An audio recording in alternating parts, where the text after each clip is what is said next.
All right, welcome everybody. This is Barney Quincy, and we're back here again for another live weekly coaching call with one of our animal wellness experts. And excited to be here today. I have some big, cool, awesomely funny-looking headphones on. I hope that you guys are okay with that. And I guess technically, if you're not, I'm still going to keep them on. But because I am in my studio slash office slash garage, I have been working from home, and it's great because I have a lot more space out here. But I found the last two calls, I had some feedback from last week that you guys couldn't hear me or that it was off a little bit. So we're going to try these headphones out nonetheless. We're going to get straight into this because we're talking about horses and some other cool things as well. Last week we had Jennifer Leon. We had a great conversation. Talked about a lot. There was a lot of questions that we had answered, mainly about digestive health and just all of the elements that kind of contribute to digestive health, mainly as it pertains to dogs, but it also kind of goes for any animal. And even we talked about human health too. So by the way, all of these calls, before I bring on our guest presenter today, Kristen, I just want to remind you, for those of you who are brand new, or you just got maybe tagged in a post or somebody shared this with you, that these are free weekly coaching calls that we offer. And they're coaching calls in the sense that if you have questions, we can answer them for you. The animal wellness expert that is on each week can answer them. And then the replays, we make them available on our YouTube page, and they're also available for those of you who are members of ours in our paid community as a VIP or a platinum member. Which gives you access to all of the past summit training content.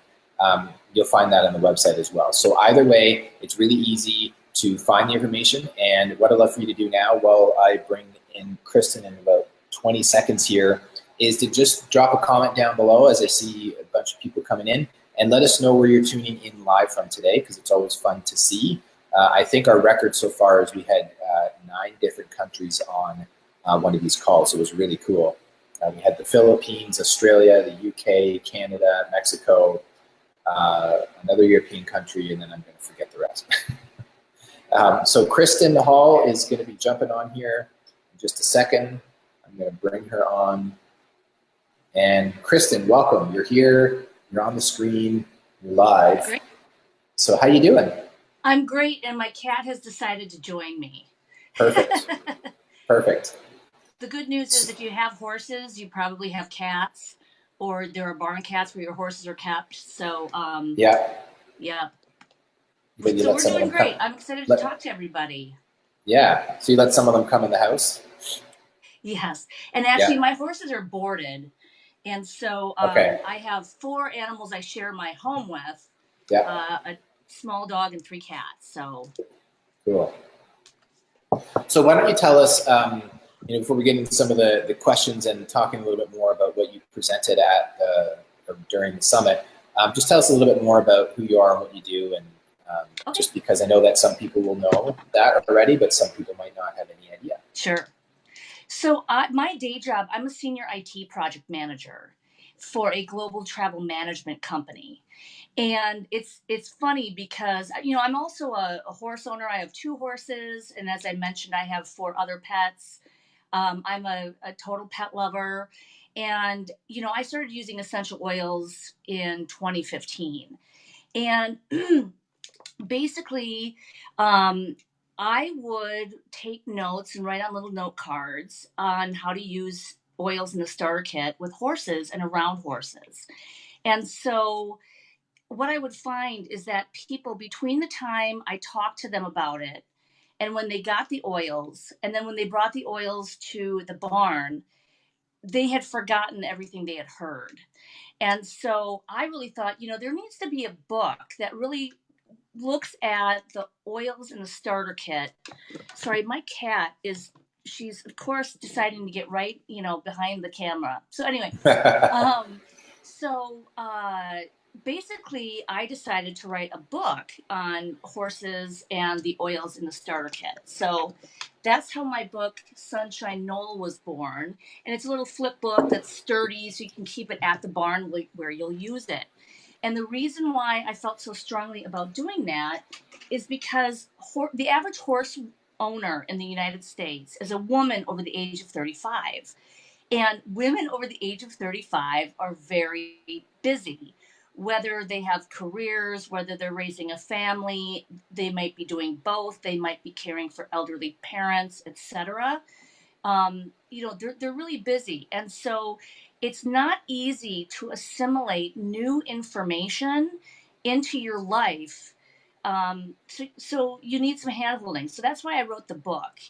And I love horses and I love essential oils, and I'm really passionate about helping people incorporate essential oils into their equine life, because not only does it benefit them, benefits their horses.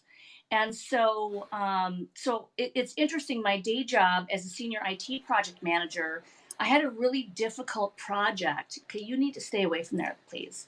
I had a really difficult project that was just really drain. I know. I feel like I'm a mother of 6 animals, and so the interruptions that happen are not very dissimilar to people with human children. Yes. And so my I know what cat, that's like.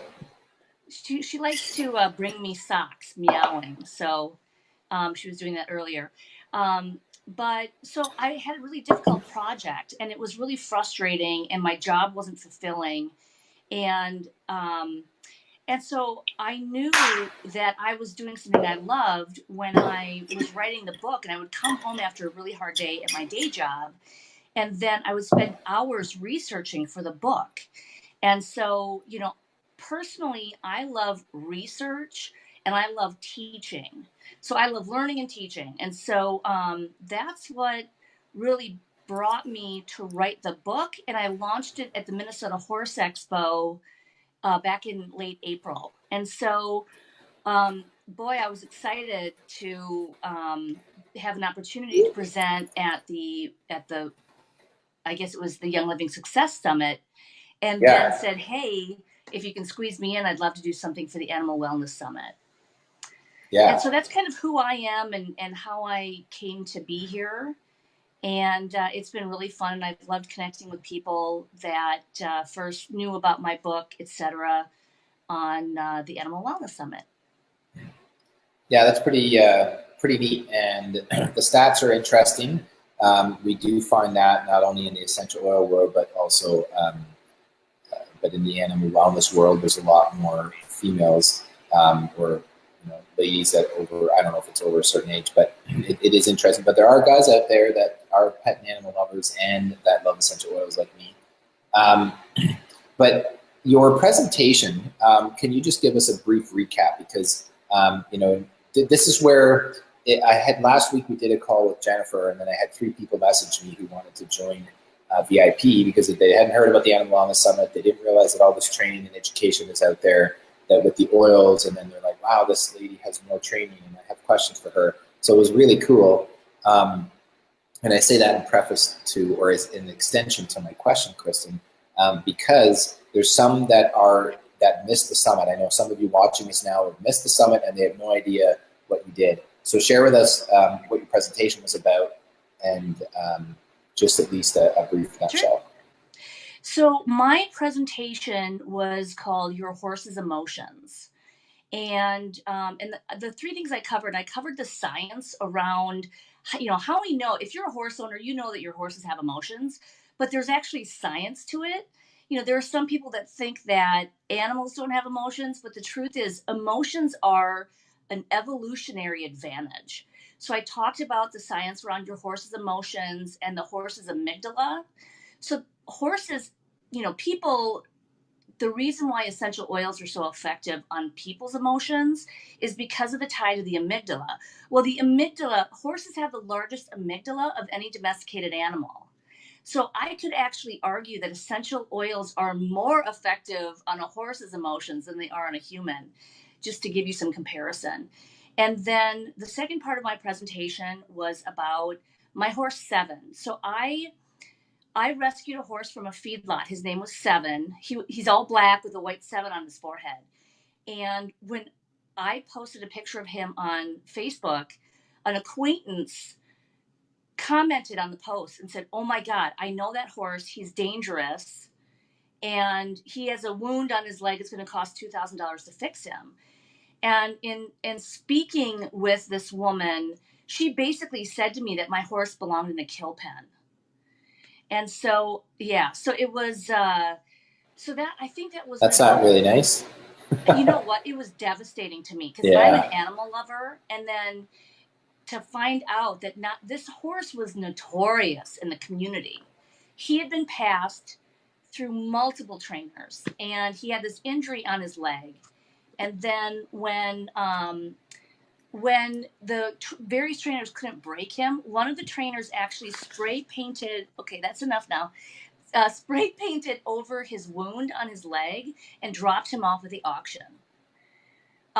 So, I mean, just devastating what this horse had been through. Now, on top of that, he was injured, and he had a very aggressive, he was aggressive. Okay, I'm going to take you and I'm going to put you down.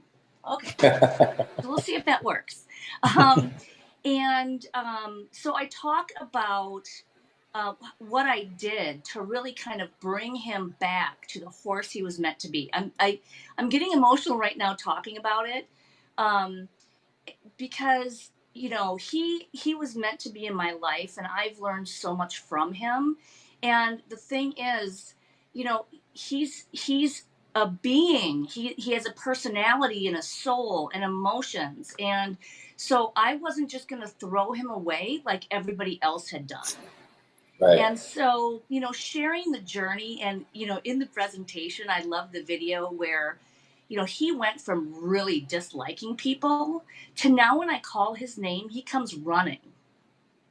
So horse owners know that horses can be very ambivalent to whether you show up or not, particularly if they're boarded and, they love their herd. So to have a horse that will leave his herd and or leave pasture and come running when you call him, it's the best feeling in the world.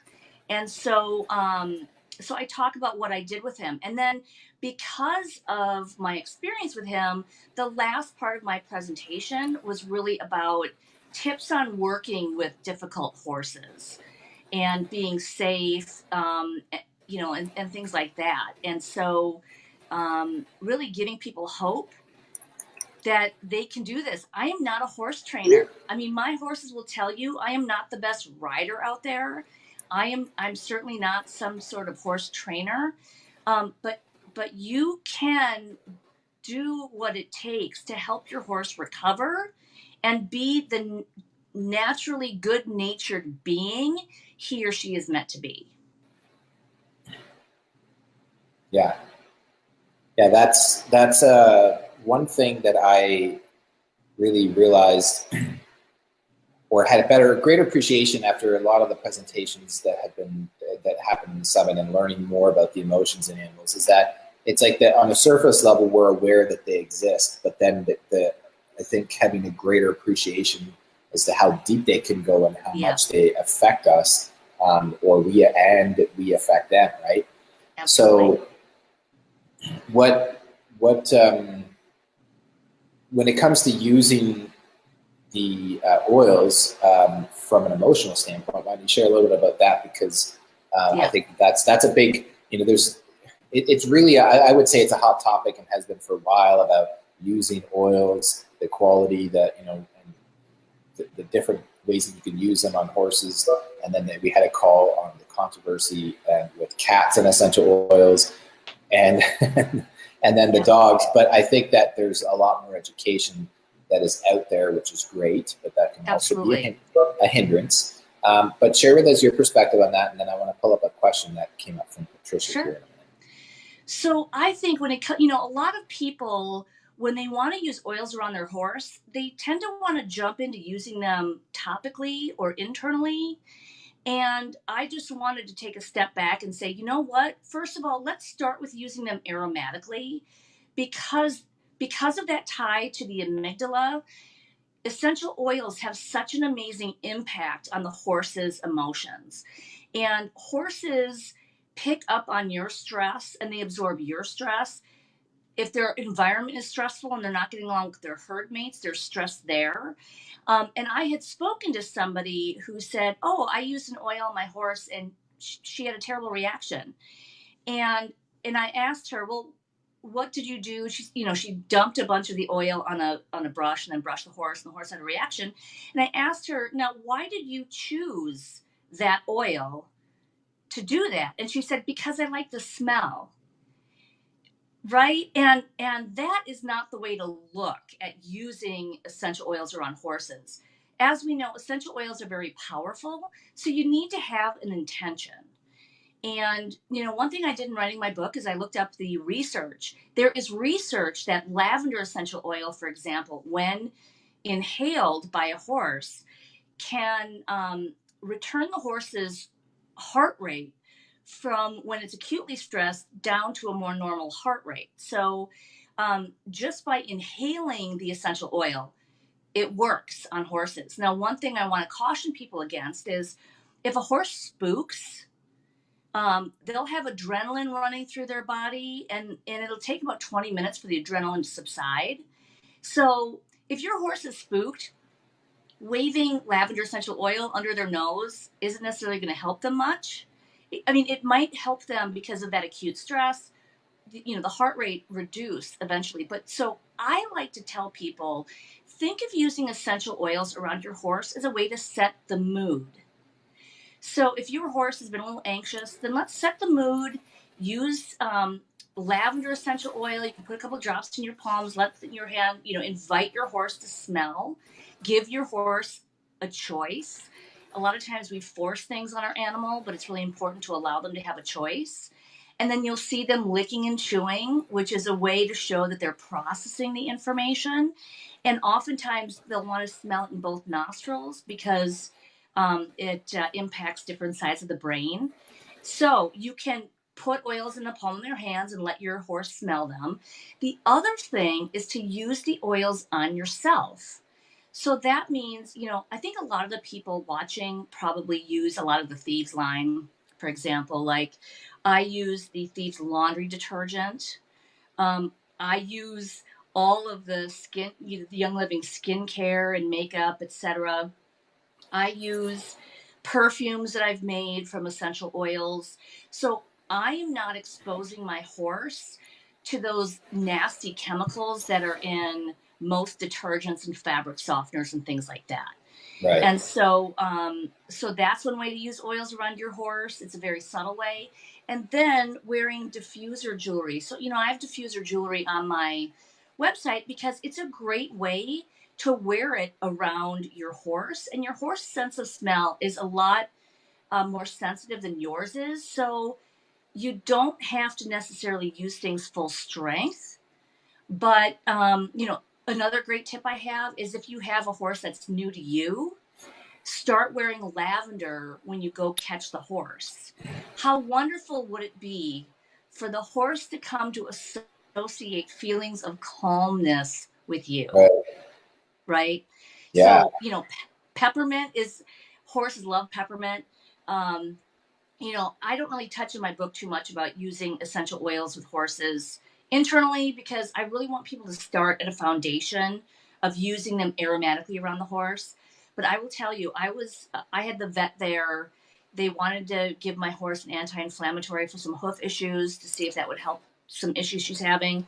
And the vet said, you've got to find treats that you can put them in because horses will not eat that treat out of your hand. And I put a drop of peppermint vitality on the treat or on the pill. Yeah. And handed it to her, and she ate it right out of my hand while the vet was right there. Right. So, want to make a bet your horse? So obviously horses love the peppermint vitality, but that's just one way to use it To use them. encourage your horse. So those are some of kind of the basics. Because essential oils are so effective on your horse's emotions, don't worry about diving into using the oils topically or internally. I would say 75% of the benefit on using essential oils around horses are by using them aromatically, including on yourself. And Right. so let's get people starting there before they do more advanced things. Yeah. So that's a good foundation, uh,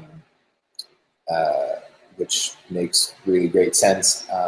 Especially because we're building a new house right now. So our foundation is in, and they're building the deck or the floor, and then they're going to do the walls. And I went there to talk to the head guy that is doing the framing, and he's explaining it to me, and I'm like, cool. And he's like, oh, this is kind of neat having the house owner on. We don't usually talk to them, and whatever. I'm just saying that because the analogy of the foundation and Totally. whatever, it's important. Now, have you done or do you do personally raindrop, or do you purely stick to aromatic?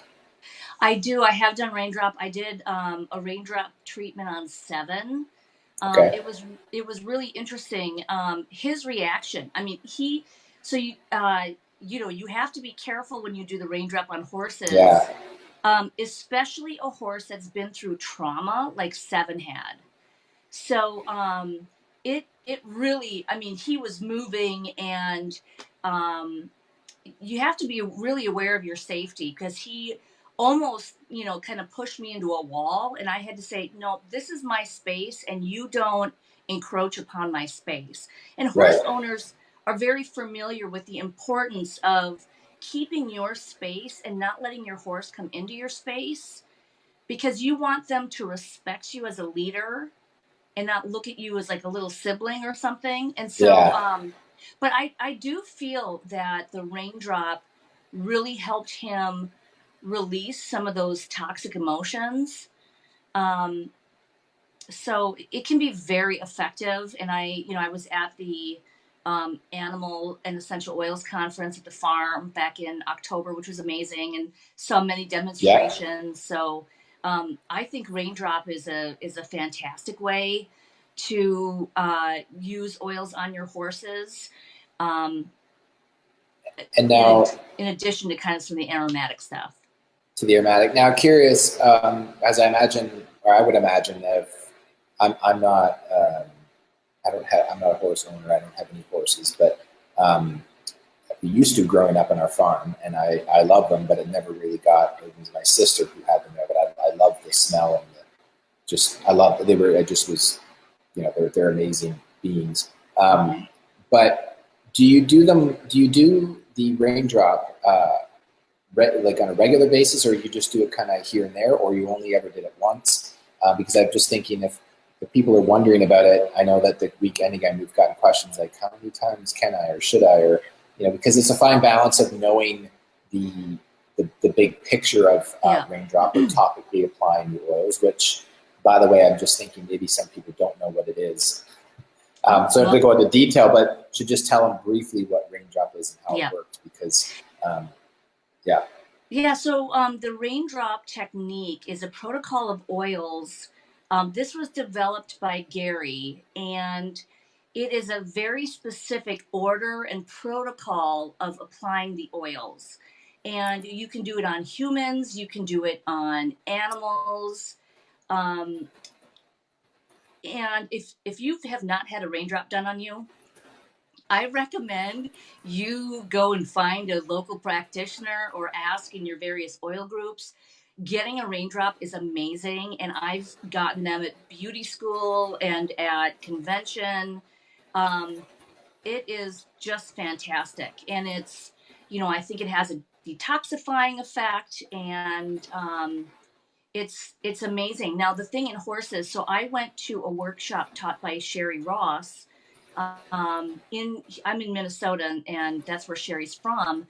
And we practice raindrops on various horses. And especially if your horse has an issue with its hooves or its back, a raindrop is amazing. And we had seen a horse who really had bad hoof issues. And basically what had happened was the horse, because without hooves, you have no horse, right? So when a horse can't move, the hooves actually help the blood circulate back up the legs. So there was a horse there that really, I mean, somebody had said, the owner is considering putting this horse down. And Wow.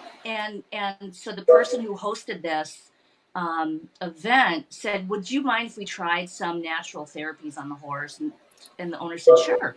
So the horse, really, you could tell, was shut down, and it couldn't move much in the pasture. And as we did the raindrop to the horse, and for a horse, you're actually doing Vitaflex around the hooves, and basically over the course of the 30 to 45 minutes that this horse got a raindrop, the horse came back to life. And the interesting thing was, the horse wasn't all of a sudden sweet and happy. The horse, there was a miniature horse or pony, I can't remember the size of it, but um, that was not far away from this horse. And so this horse was like, "I am going to kick that pony." So the funny thing was, I had imagined that the horse and the pony must have been in the same pasture, and the Right. pony had been picking on the horse. The horse didn't feel good enough to do anything about it. But as soon as that raindrop made that horse feel good enough, that horse was like, "I am going to kick that pony." Which, the ability to say, "This is where I am in the pecking order," that's really important to a horse. And so Yeah. as the horse kind of felt better, it was like, I'm coming for you, pony. And then I ran into the gal who hosted the event and asked her about the horse, and she said the horse is doing great.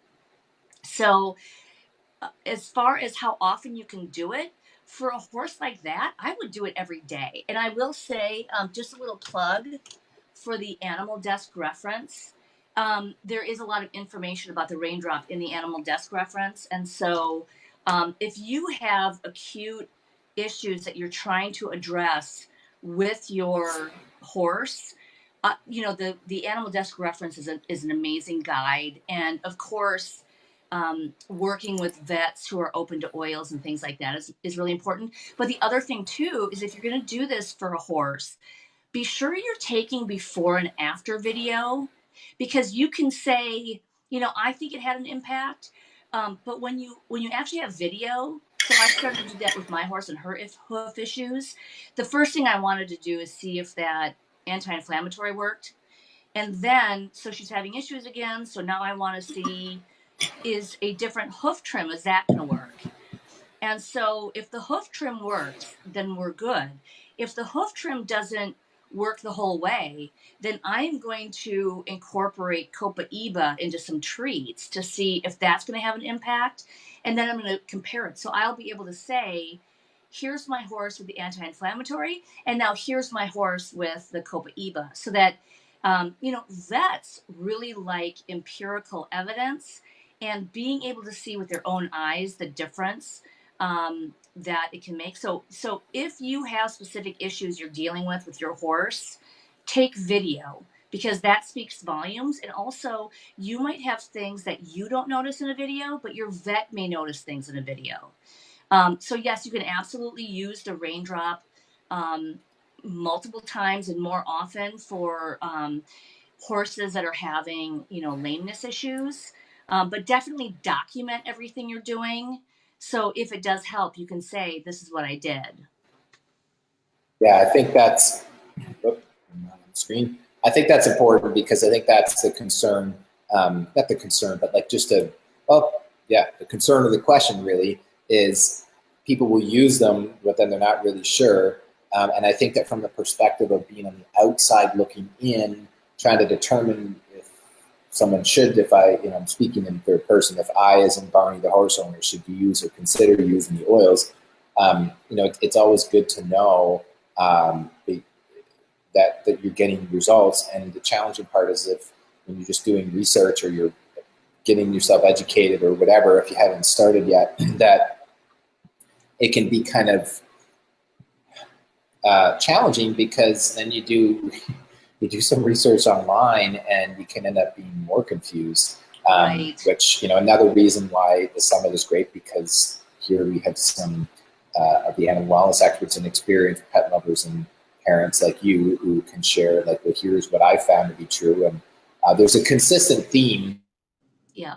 when it comes to using the oils with our animals. So I think that's great to have some evidence, and I always share that from just in general, having a judging by results approach to things. So when in the fitness world, just like, well, here's what worked, here's what didn't work, and you might want to refer to it as trial and error, but I like to call it trial and success, because then you can see your trial and what was a success or not. So, but that's really good. Now, Patricia's question, and I don't know if you're still on, Patricia, because we went a little bit deeper into the question about raindrop. Now, I don't know if this is a question that you could give some insight on, if you can read it up there on the screen, Kristen. But any thoughts on that? Yeah, I'm not an expert, so I'm not an expert at lactating animals, and so I would check the animal desk reference, or talk to. If you go to convention, you can talk to people like Sherry and other people that work with animals. But I'm not a vet, and so I'm really cautious about giving that kind of advice when I am not an expert on not only on goats, but I'm not an expert on lactating animals either. Right. Yeah.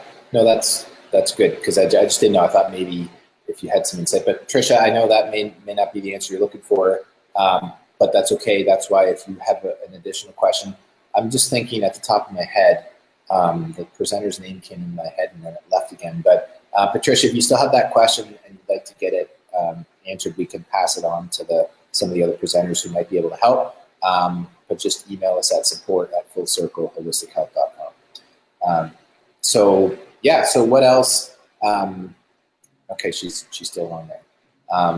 So that's good. Just send us the email, Patricia, and we'll go from there. So what else is in the brain of Kristen that you'd like to share from like tips or just anything else you'd like to share with us? So I think when it comes to horses, so keep in mind, horses can not only read your emotions, they can actually read your facial expressions. There have been some studies that have shown if you have a sour facial expression and have an interaction with a horse and leave and come back, your horse will remember that. So think of a herd of horses, and they're all facing one direction.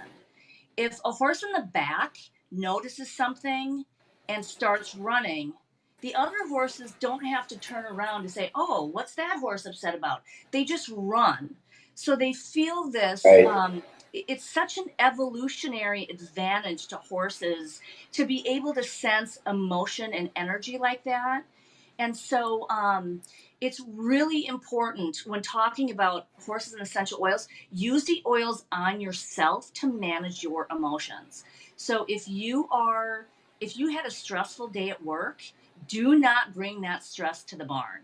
And, I actually sell a car diffuser that fits in your little cup holder, and it actually uses water, because I feel that the diffusers that use water, they just work better, in my opinion, than the ones that you just put on like a pad and keep in your car. Yeah. So I love diffusing stress away on my way to the barn. So that's one way. Manage your own emotions. Don't use toxic products, right?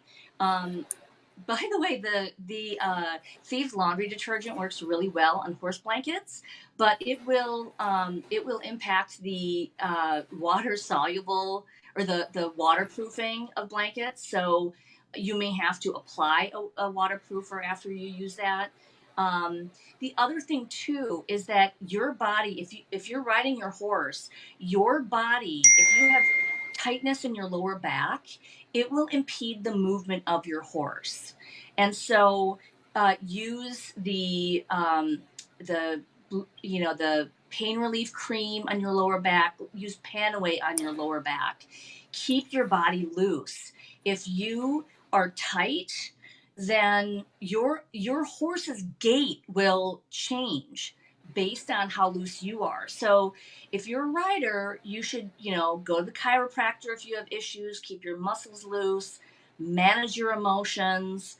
and stop using toxic products in your home and on yourself. So even using like a commercially available laundry detergent, that's going to put chemicals in your clothes that when you show up to the Yeah. barn, your horse is going to smell those chemicals.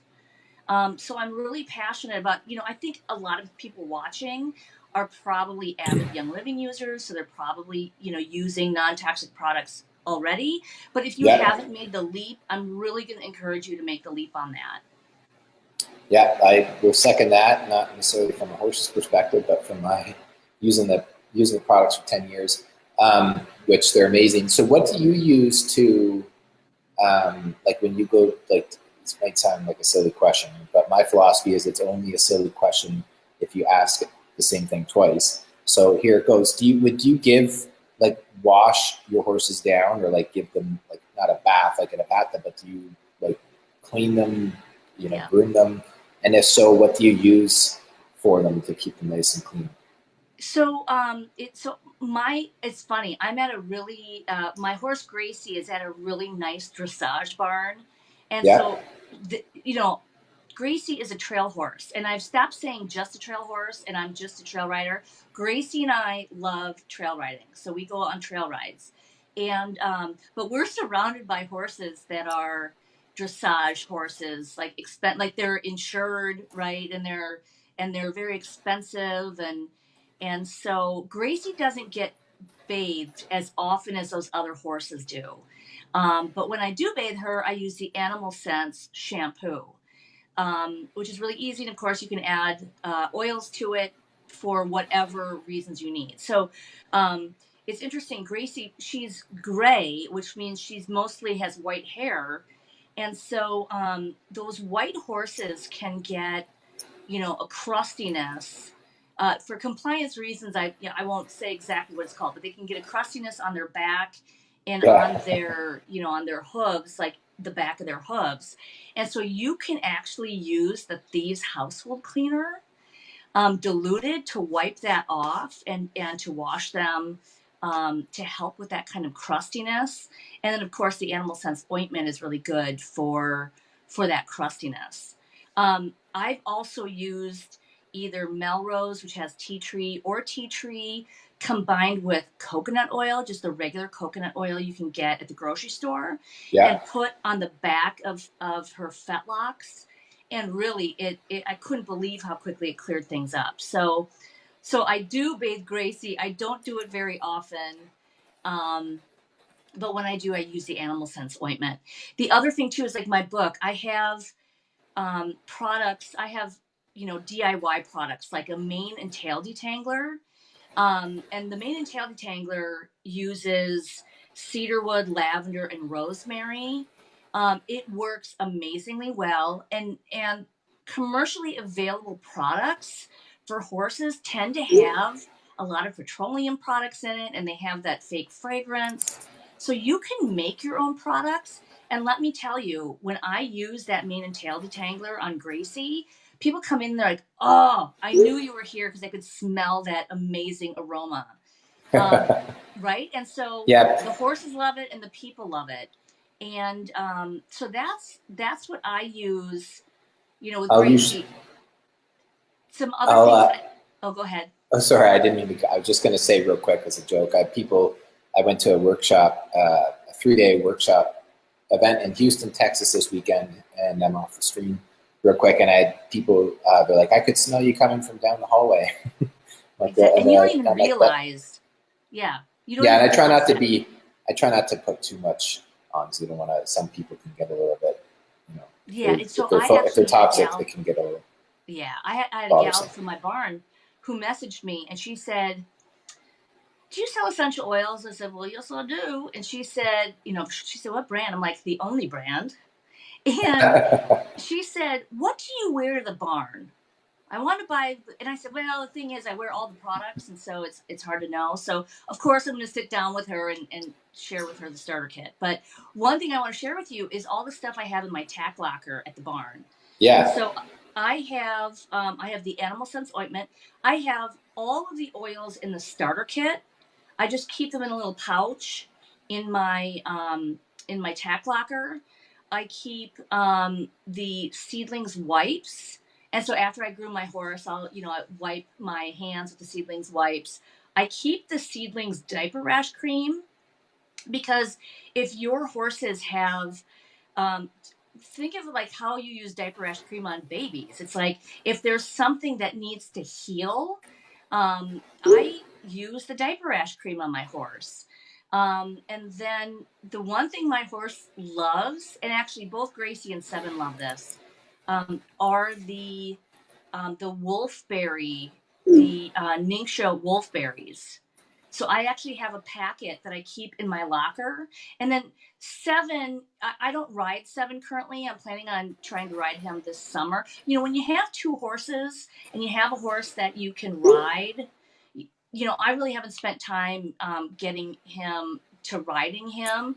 And that's just been partially because of some of my own um, time limitations. But Okay. I, give Seven a ration balancer, just some basic vitamins, and then I add the Ningxia wolfberries on it, and he loves them.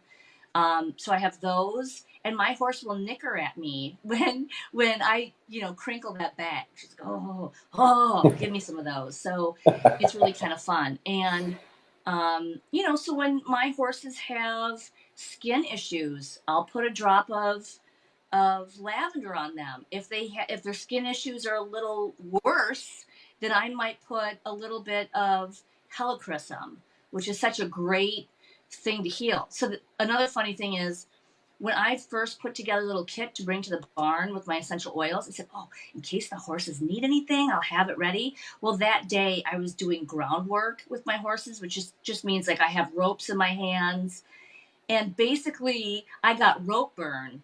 So I used the lavender essential oil on my rope burn. And I thought, well, how funny is that? I thought I was packing a little kit for my horses. The kit is actually for myself. And so when I'm at the barn and people will say, oh, I just, hurt myself or something, I'll say, oh, well, let's just try a little lavender essential oil on it. And so it becomes a way for people, some people will say, I want whatever oil that is, but other people will say, I want to be part of that, just the overall culture of looking to essential oils um, to improve my life, right? Not just Yeah. specific oils. And of course, I have a copy of my book at the barn. So, Yeah, so there's a that little, I was gonna ask you, where is that? Because I like to put a link up again, because I have learned that if something's mentioned and the link's not posted, then yep. we get bombarded in our support desk after. So what's the website that if people want to take a look at your book? SunshineKnoll.com, and that's Knoll, KNOLL.com. So you'll see Okay. my book on there. I actually have some horse treats that are infused with essential oils. And legally, I can't tell you what essential oil company I use in these treats. You can probably guess. I Yeah. have diffuser necklaces. I have diffusers. I have. I actually have wine accessories because one thing I neglected to tell you that I keep in my barn in my locker at the barn, I keep a box of wine. And it wasn't my idea, right? I moved to this barn a few years ago and everyone had boxes of wine in their locker.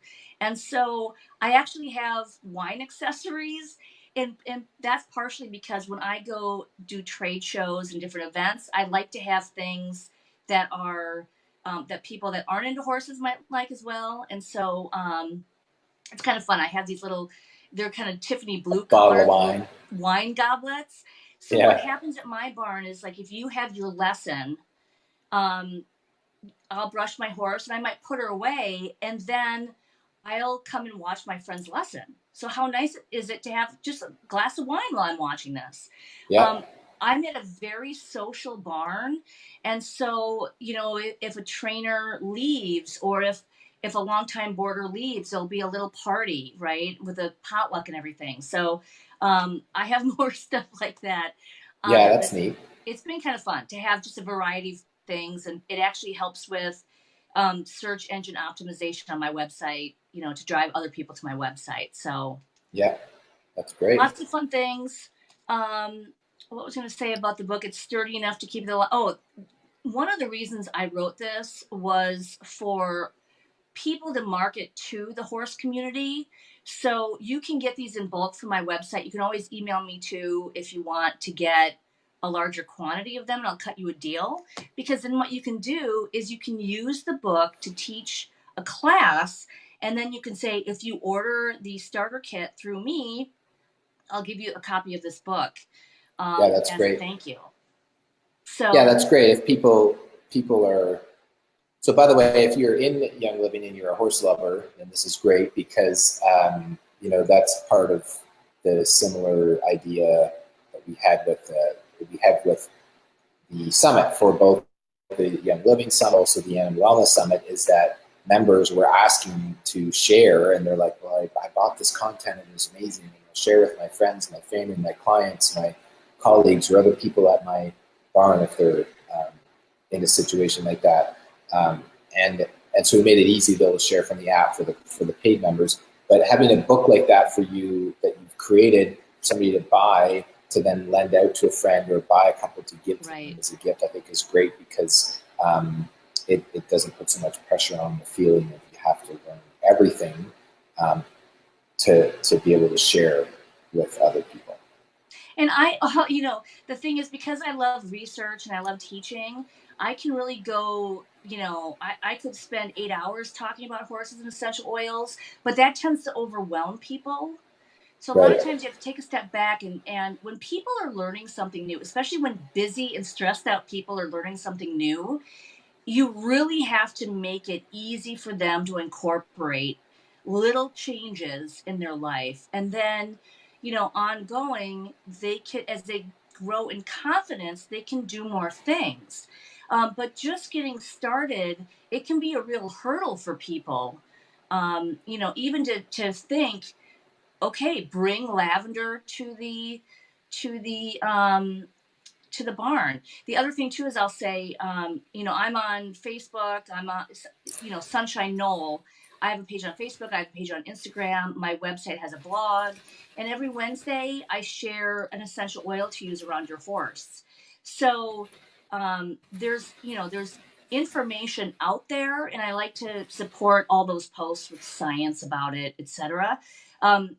But so I'm not saying you don't get the information unless you buy a book from me, but the book is a nice way to just have it at the barn or horse people are notoriously difficult to shop for. So right, so a book and some horse treats helps. And so no, I'm just it's been really fun talking to people. The number one question I get from horse owners is, if I want to start using essential oils with my horses, where do I start? And the first thing I say is, be intentional. What emotional state are you trying to support in your horse? And then use that intention and leverage the oils for that. You want a calm horse? Okay, think to yourself, I want my horse to be more calm. Okay, well, lavender is great. I mean, it's great for humans, and you can kind of use the same things that work on humans for horses. But really be intentional. Set an intention, and then that will guide you to the oil to use for that. Right. So that's good. So the book, again, just restate that again. The book is, and I'll come back on the screen, the book is giving them tips, like little things that they can do to start using, not the big, like here's the big desk reference, because I know that that's a great book, but I know initially it can be extremely overwhelming. It's a beginner's guide, right? Yeah, and okay. So, that's really good. Yeah, and so that and it's sturdy enough, and I've got pictures of my beautiful. I just think Gracie's like the most beautiful horse on the planet. Yeah, and we the could funny thing is, show again, because that picture again. My face was in the way. Oh wow, yeah, she is beautiful. So these pictures were all taken by my dear friend Tracy, who is also my enroller and sponsor in Young Living. Oh, nice. And she was a wedding photographer for many years. She's given that up, but she was nice enough to do the photography for my book. But it's been fun. I don't have as many pictures, professional pictures. I don't have any professional pictures of me in Seven. Seven is at a different place, but I'm going to have one of the top equine photographers. I think her name's Shelley Paulson. I think she's the top equine photographer on the planet. Her work is in Horse Illustrated, all these different horse magazines. And she and I have been talking, and she said, we need to do a professional session with you and Seven. So, I'm in Minnesota, so when the weather's better, we're going to do a session with Seven. And then you'll see a lot more photography of him being incorporated into my social media. So follow me on Instagram or Facebook, follow my blog posts. And, I really try to share the information, because if people, I don't want people to think they have to buy the book to get any information. Yeah. I want to share with people that I do know stuff about oils and horses. And so my blog helps me do that. Some of the science that was a little too in depth for the book to be a beginner's guide is in my blog. So it's worth checking out the blog. And That's then people can always email me, Kristen@sunshineknoll.com. And it's Kristen with an E-N. I've just had a great time talking to people and helping them incorporate essential oils into their equine life, because horses have emotions, and essential oils can support them just like they support your emotional health.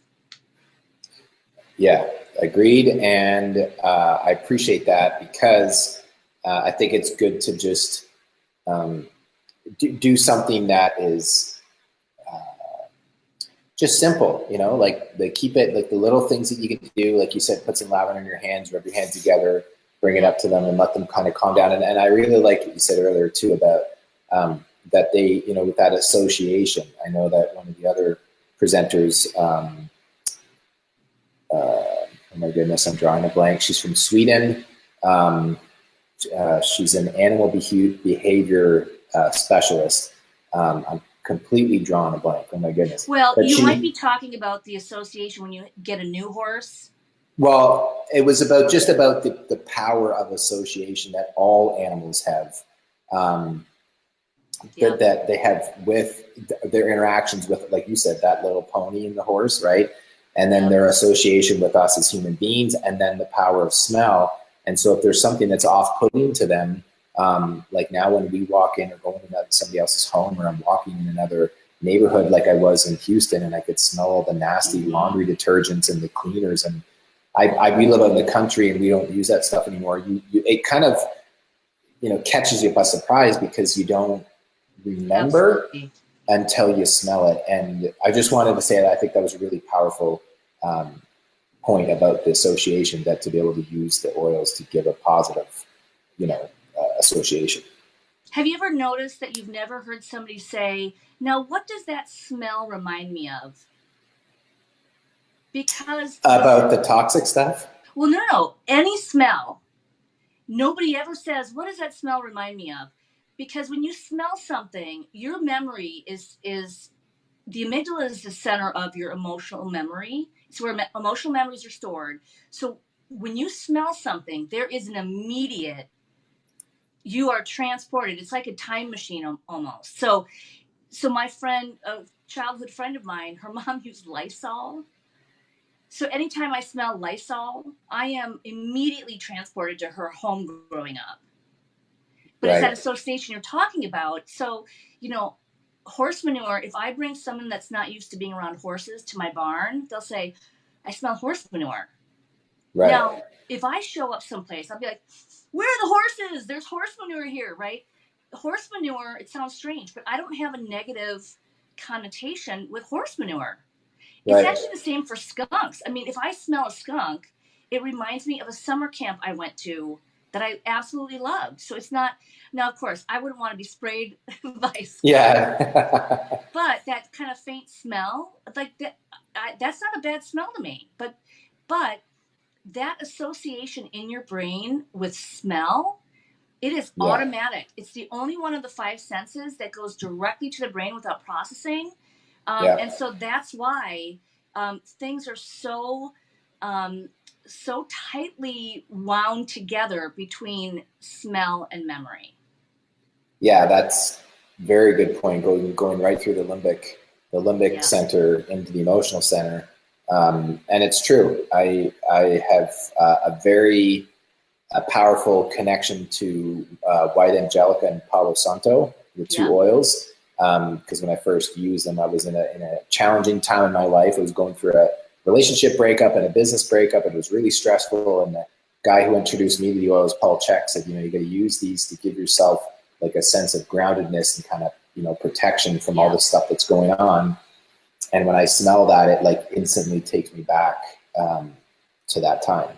Yep. And I just remembered, because this is embarrassing for me, but I'm human. It was Dr. Carolina Westland. She's from Sweden. Okay. And so based on what we've talked about, it reminded me what she presented. I think it was last year, but she also did, for those of you watching, if you want to go back and dig deeper into what Kristen's talking about here, because it's really, really powerful, is the perspective of the power of association with our animals. And how scent, I don't know if she gets into the scent part, but just about she comes from a professor's professional education. She was standpoint. She's I think still a professor in university. So she uses the essential oils as another tool, or kind of explaining more of the big picture about it. So that reminded me of what you said. So awesome. Well, this is great. Well, thank you so much for jumping on here. And can I add just two things real quickly? Yes, sure you can. So I'm thinking of this, and I'm reminded of this occasionally. If your horse has behavioral issues, the number one thing to look at is that there's pain causing the issue.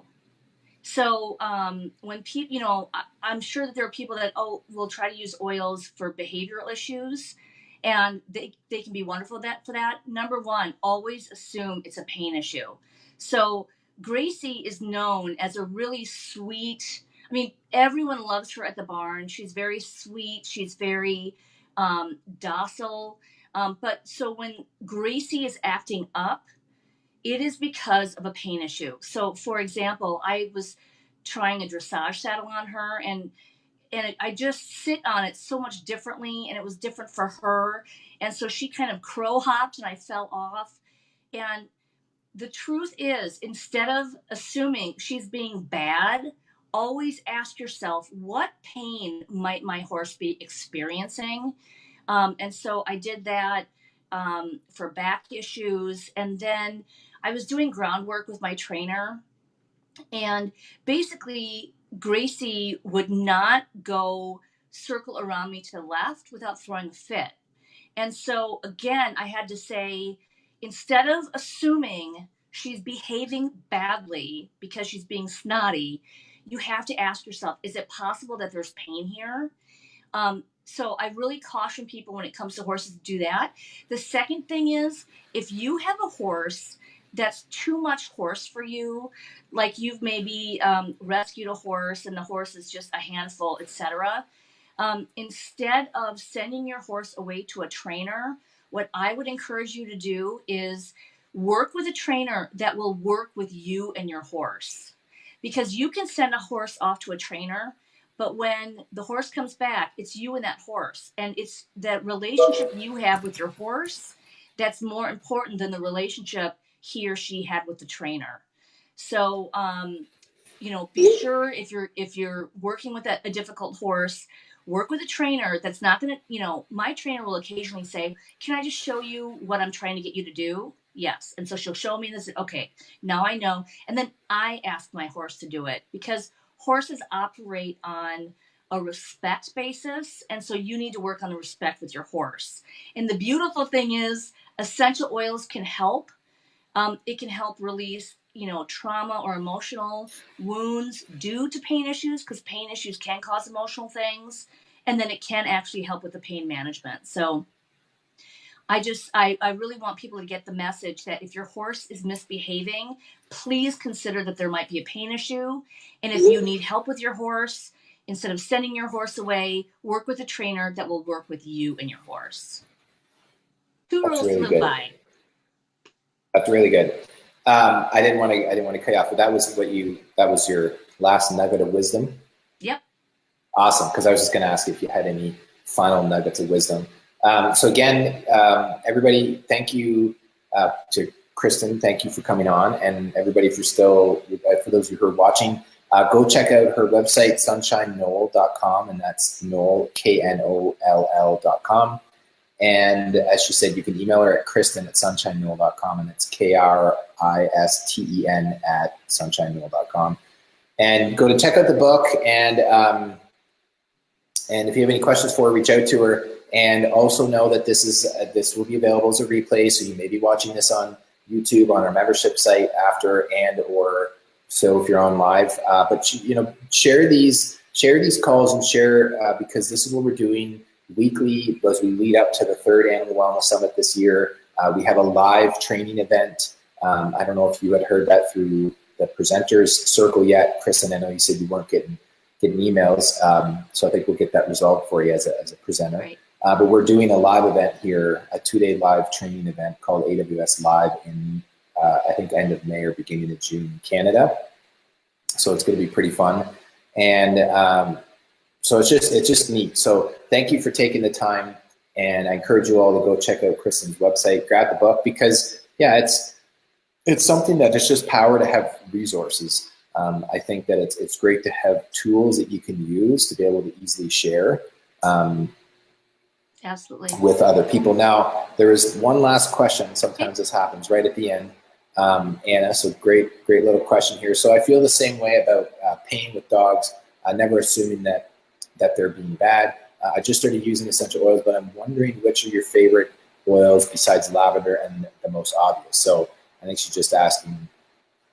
It's just great. So what are some of your favorites that you use? You mentioned copaiba, lavender, and melrose, I think, and peppermint. So I will tell you, cedarwood is in it. We talked about cats briefly, so I do have a page in my book about cats and essential oils, because you can't have cats without horses, right?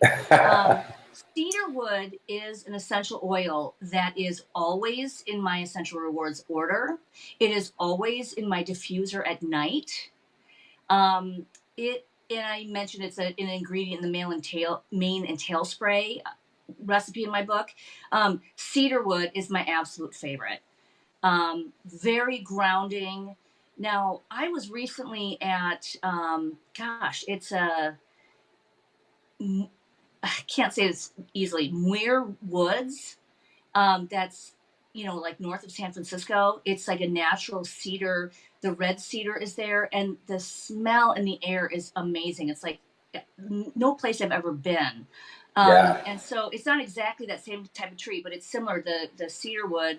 I love that oil so much that honestly, if I were on a deserted island, it's the only oil I would have, and it's not expensive at all.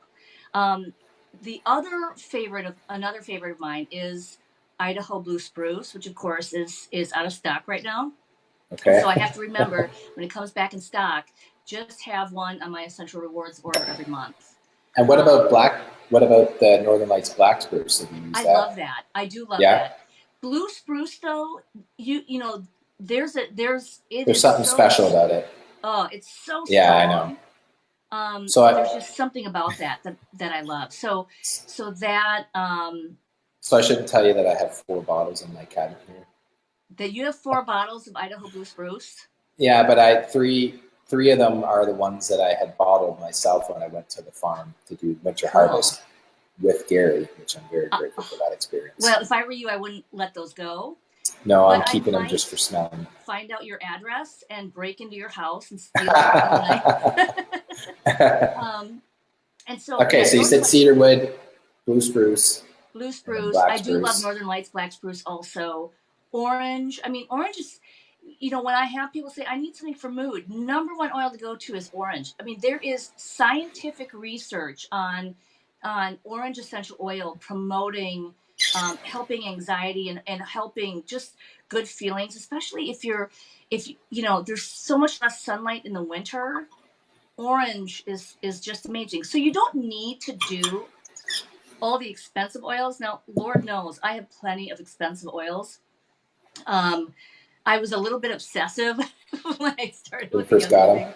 right? Yeah. Getting more and more oils. And I accidentally, I mean, if I'm feeling really decadent, I might add a couple drops of rose to my diffuser. And I'm like, aren't I fancy, right? There you go. You know, I make perfumes using Melissa Pepping's Essential Perfumery book. Yeah.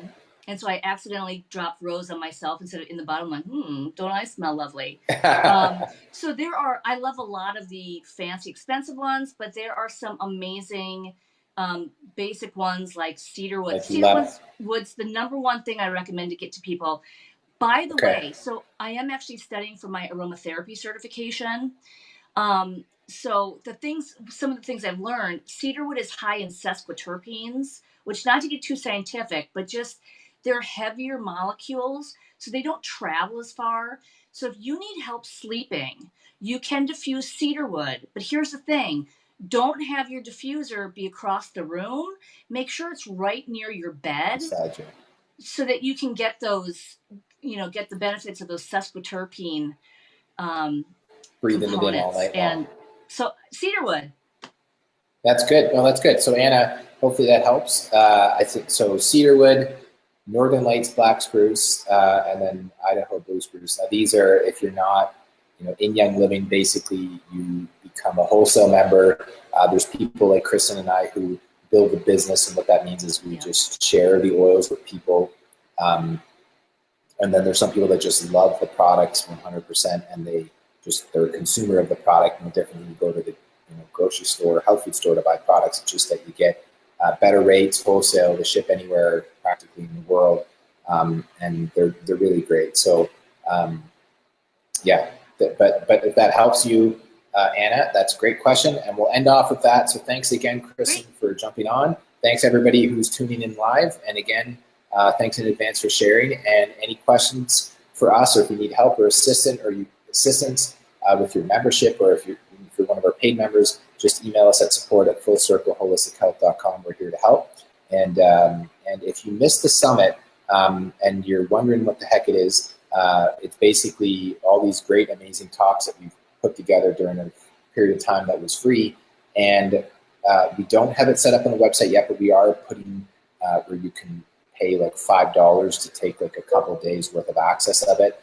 Or there'll be like a day free where you get a free 24-hour pass. There'll be some sort of an option for an offer, so that if you want to jump in and see some of these presentations like Kristen's, then you can jump in there and have a watch. And of course, if you're a paid member, then you can just log in or go to your app and you're good to go.